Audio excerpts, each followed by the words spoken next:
I don't think I'll ever set foot on an Oscars red carpet or have anything to do with any nominations. But there is Jackass got snubbed, I'll tell you, every year for at least the soundtrack. Right. It was Bad Grandpa was a Jackass film, and they got nominated for, I think, best makeup, maybe. Oh, really? Yeah, makes sense. Yeah, it makes sense. Yeah. And they didn't win it, I don't think. But yeah, I always had it in my mind that like if I did win an Oscar, I'd be the first person on the stage to drop his drawers and shove it up my butt. Oh my God. You would too. You would too. That's funny. And I don't. But part of me has this thing like.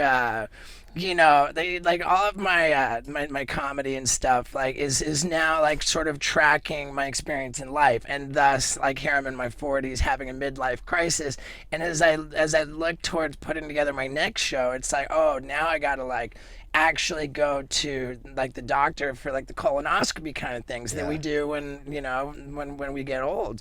And I instead of voluntarily shoving things up your ass. Yeah. Right. And so for me, there's so much comedy there because, like, guys get in their 40s and then now they're got to go to the doctor and get like a finger up their butt. Like, no guy wants that. And then I'm going to be the only dude to ask the doctor, like, hey, like how much can I fit up there?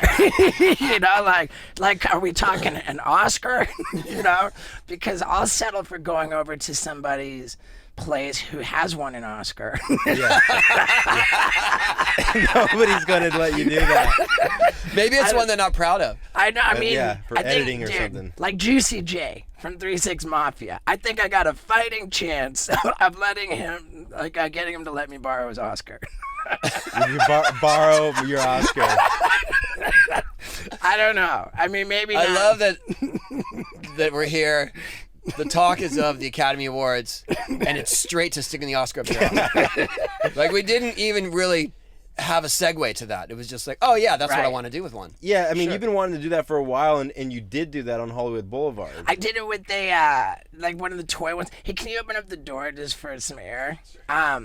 Yeah, they have like the souvenir store where you buy a little toy plastic Oscar. Yeah. And I did try it, and I wasn't getting any more past the head. Those shoulders are tough, and that was like a miniature one. Yeah, the real Oscar is double. So that's why I got to ask the doctor at the colonoscopy, like how much training, like how much how much training do I have to do with my butthole? I already know it's gonna go. Like I'm gonna be like. How much exercise? Is it really dangerous? Are there concerns for me if I'm going to work out and stretch to try to fit more?